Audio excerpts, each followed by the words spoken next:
Welcome back to London Beautiful Life, and today we're at the Mind, Body and Scroll event with 3UK, hosted by Olivia Attwood Dack.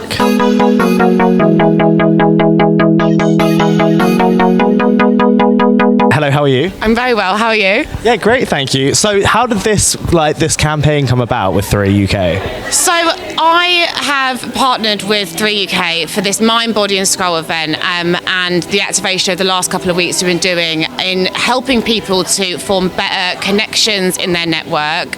The research shows that we are a nation that is very reliant and we care about our communities and our connections, but a lot of us don't have the confidence or the know-how on how to keep them strong. Have you learned anything? Because I learned quite a lot today. Have you learned anything new for yourself? I was glued to Keith. I was just like, I couldn't take my eyes off it. I was like, I did not know that some of these emojis had other uses. And I think things like that are so useful because, for example, an emoji is a really good way of expressing emotion through message. And sometimes a text can be so kind of 2D, can't it? And I think putting the emoji on gives it warmth, it gives it, depth. And I think, yeah, he was great. I loved listening to him speak. What's your most used emoji? Oh, I love the one, it's like it's breathing out.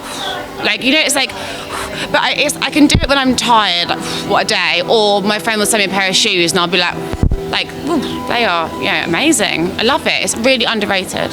So talking about social media, your podcast has been amazing. Series 1's done now. Are you excited for Series 2 and what can we expect from Series 2? So we're into Series 2 now. We launched with Ronnie, who was on Love Island, who's a really close friend of Bradley and I's, and then we followed with the Brad episode, which has gone down as well as expected. Considering he was the most requested guest, I was like, this better pop off, and it has.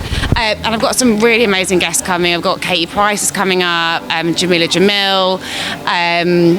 I'll give you two. That's what you're going to get. We've got loads of great guests, but they're two of the ones I'm most excited to share. What were they like? I mean, obviously two very different interviews, but two fierce women who speak their mind and are very unapologetic in who they are. Obviously Jamila with all her incredible activism work and she's a trailblazer in so many ways, and then Katie Price just being Katie, the icon that she is. We reminisced on how we first met when I came out of the Love Island villa and what's been going on with her over the years, and she's obviously bringing a new book out, so we touched on what people can expect in her new book. It's a great chat. Regarding your documentaries you've done, what has been the most shocking or revealing thing that you were like, wow, this is mind-blowing? So much. I mean, I think with the Getting Filthy Rich series, the money that's being earned from sort of these websites and the way that people are utilising them is extremely insane amounts of money, exchanging hands, and just how smart and savvy a lot of the women are that run these sites, these pages. I think it's very easy to have a preconception of people, and I think it shattered so many of my stereotypes that I even was guilty of. Is there good welfare for them as well? Because obviously sometimes maybe they're opening up to things maybe they thought there was a bit of a flex, and then they're like, oh, actually maybe this might not be what I wanted to go down in real life. Yeah, 100%. I mean, with all my shows and ITV as a whole, welfare is at the forefront of what they do, and they're very transparent about their policies, and everyone, goes through the same process before we find out if someone's a suitable candidate to film with.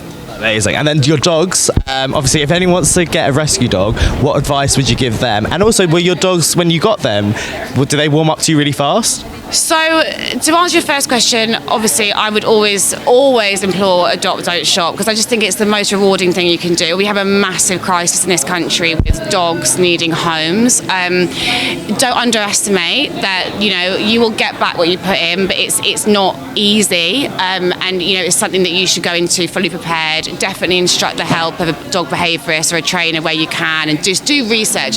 Knowledge is power when it comes to dogs. I think there's so much misinformation out there. Both our dogs are slightly different. So Lola we rescued from Romania, and she was a street dog, so she was much more fearful, and it took a lot longer to gain her trust because all she knew was to fear humans.